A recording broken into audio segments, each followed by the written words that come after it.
Քաղբանտարկյան Նարեկ Սամսոնյանի կինը դեռ օրեր առաջ տեսաուղերձ էր տվել անգլերեն լեզվով Հայաստանի Հանրապետությունում ԱՄՆ դեսպան Քրիստինա Քվինին։ Մենք չգիտենք արդյոք ուղերձը հասել է դեսպանին թե ոչ, եւ արդյոք այսօր կկարողանանք արձերը նամակը հանձնել դեսպանատուն։ Դրա համար այժմ մենք հարկ ենք համարում եւս մի անգամ Լուսինեի ուղերձը բարձրաձայնել ժողովրդավարության առաջամարտիկ ԱՄՆ դեսպանատան դռների մոտ։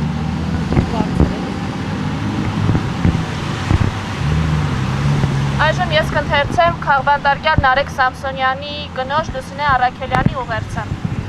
Հայաստանի Հանրապետությունում ԱՄՆ դեսպան Քրիստինա Քվինին։ Պատվարժան դեսպան Քրիստինա Քվին։ Ես Լուսինեն եմ, իր ազատ խոսքի իրավունքն իրացնելու պատճառով արդեն երկրորդ անգամ 2 ամսով կալանավորված Քաղբանտարկյան Նարեկ Սամսոնյանի կինը։ Իր նախորդ կալանավորման ժամանակ ամուսինս բանտից բաց նամակով դիմել էր ձեզ, հորդորելով ձեզ խոսել Հայաստանի Հանրապետությունում մարդու իրավունքների ոտնահարման, ազատ խոսքը ճնշելու իշխանությունների արատավոր պրակտիկայի մասին։ Չգիտեմ, արդյոք ամուսնուս նամակը հասել է ձեզ թե ոչ, քանի որ ձեզնից այդպես էլ պատասխան չստացվեց։ Այս անգամ դիմում եմ ձեզ ես, քանի որ ցավալի է հետևել, թե ինչպես է ազատ խոսքի հիման վրա ստեղծված պետության ներկայացուցիչները լռում մեր երկրում տեղի ունեցողը տեսնելով։ Աննախադեպ քանակի քաղբանտարկյաններ այսօր բանտերում պատիժ են կրում այն բանի համար, որ համաձայն չեն այն ամենի հետ, ինչ փաշինյանական ռեժիմն անում է մեր պետության հետ։ Այստեղ այլևս քրորեն պատժելի է սեփական քաղաքական հայացքները բարձրաձայնելը եւ իշխանությունների քննադատելը։ Մենք այսօր մեր կաշվի վրա ենք զգում ձեր նախկին նախագահ Հարի Թրումանի հետևյալ խոսքերը։ Երբ կառավարությունը հավատարիմ է մնում ընդդիմության ձայնը լրացնելու սկզբունքին, այն միայն մեկ ճանապարհ ունի անցնելու, գնալով սաստկացնել բռնաճնշումները, մինչև այն դառնա ահաբեկման աղբյուր իր բոլոր քաղաքացիների համար եւ ստեղծի մի երկիր, որտեղ բոլոր կապրեն վախի մթնոլորտում։ Այսօր Հայաստանի Հանրապետությունում վախի մթնոլորտ է ստեղծվում իշխանությունների ձեռամբ, քանի որ նրանք, ովքեր հանրայնորեն քննադատում են ներկայիս իշխանություններին, ամենատարբեր հորիված քրեական գործերով հայտնվում են բանտերում։ Իմ ամուսինն այսօր բանտում է հետույք բառի համար, սա նշված է քրեական գործում։ Հայաստանի Հանրապետության 3-րդ նախագահ Սերժ Սարգսյանի իրենց իմնեմնի մի ոդքասթին հյուրընկալվելուց հետո ԿՊԱ-ականները ֆեյսբուքյան գրառումներով թիրախավորել էին ամուսնուս եւ ոդքասթի մյուս վարող Վազգեն Սաղաթելյանին։ Ամենակեղտոտ բառապաշարով վիրավորական գրառումներ էին կատարում նրանց հասցեին։ Այս արշավից անմասն չէր մնացել ազգային ժողովի խոսնակ Ալեն Սիմոնյանը, ով ամուսնուս եւ Վազգենին անվանել էր շալ լակոտներ, որին ի պատասխան ոդքասթի հաջորդ թողարկման ժամանակ ամուսինս եւ Վազգենը պատասխանել են իրենց հասցեին հնչած վիրավորանքներին։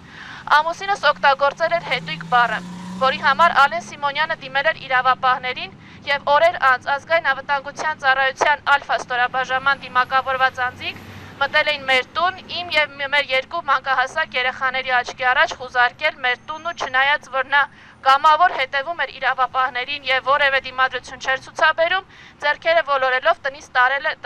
տարել են ամուսնուս, կադրերը կան համացանցում։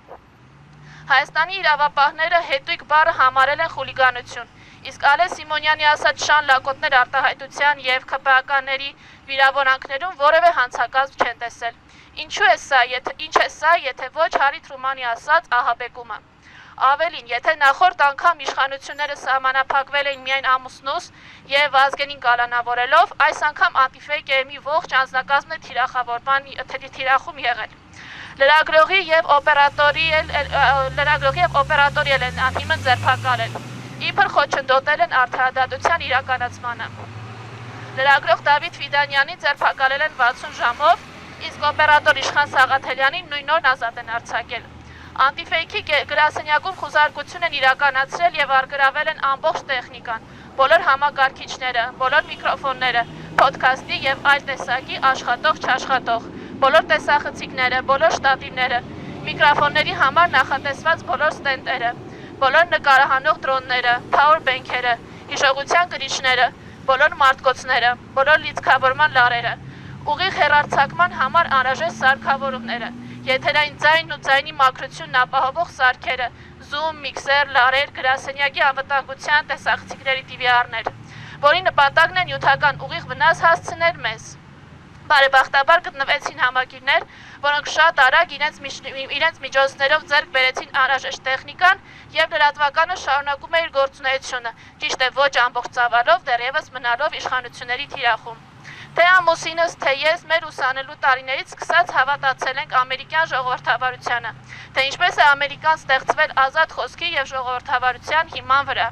Հիացել ենք ձեր քաղաքական մշակույթով եւ համարել, որ պետությունների զարգացման հարցում կարևորագույն դեր կարող է ունենալ հենց ձեր ԱՄՆ քաղաքական մշակույթը, որտեղ համակարգն է թելադրում գործչին, ոչ թե գործիչը համակարգին։ Ուզում եմ մեջբերել նաեւ նախագահներ Վաշինգտոնի եւ Թեոդոր Ռուզվելտի խոսքերը եւս։ Եթե խոսքի ազատությունը խլեն մեզնից, ապա մեզ լուռ եւ հնազանդ ոչխարների նման կարող են մորթի տանել։ Ջորջ Վաշինգտոն։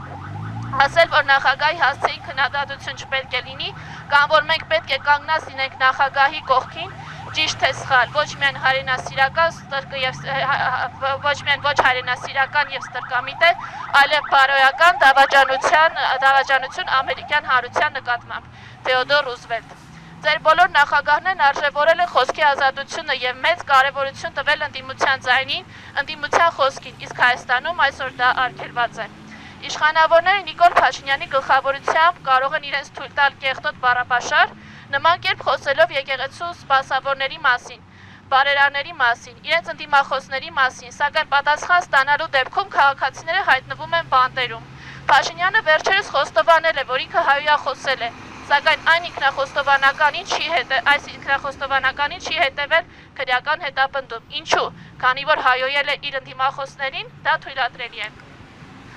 Ձեր ներկայիս նախագահ Դոնալդ Թրամփը եւս հայտնի է իր քաղաքական հակառակորդներին կոշտ բառապաշարով դիմելով, սակայն չէ մտաբերում դեպք, որ իր դեմ որևէ քրեական գործ հարուցված լինի կամ որակվի իր խոսքը որպես խուլիգանություն։ Այս պարագայում ինչու ենք լռում Հայաստանում ընդդիմադիր խոսքի հետապնդման մասին։ Ինչ եք կարծում, արդյոք սա խոսքի ազատության նկատմամբ բացահայտ բռնաճնշում չէ, արդյոք դեսպանատան լռությունը բոլորին խաբելու փորձ չէ, ինչպես ասում էր ԱՄՆ 16-րդ նախագահ Աբրահամ Լինքոլնը, որը ամուսնուս ամենասիրելի ԱՄՆ նախագահն է։ Հնարավոր է ամբողջ ժողովրդին խաբել ինչ-որ ժամանակ կամ ժողովրդի մի մասին անընդհատ, բայց անհնար է անընդհատ խաբել ամբողջ ժողովրդին։ Մեծ ակնկալիքով սպասում եմ ձեր արձագանքին, եթե այդ արձագանքը չի կարող լինել հրապարակային, ակնկալում եմ հանդիպում ձեզ հետ չտեսագրվող ձևաչափով, առավել մանրամասն ձեզ ներկայացնելու գործը եւ ձեզնից ակնկալած պատասխանները ստանալու համար։ Չէ՞ որ ձեր եւ եվրոպական գործընկերների լռությունը տեսնում է հայ հասարակությունը։ Նարեկ Սամսոնյանը քաղբանտարկյալ է, հերթական անգամ գալանավորված խոսքի համար, որը դեռևս ռոմանտիկորեն հավատում է արևմտյան արժեքներին։ Հարգանքով Լուսինե Առաքելյան, մեջբերման ավարտ։ Ազատություն Նարեկ Սամսոնյանին, Վազգես Թաղաթելյանին եւ մյուս քաղբանտարկյալներին։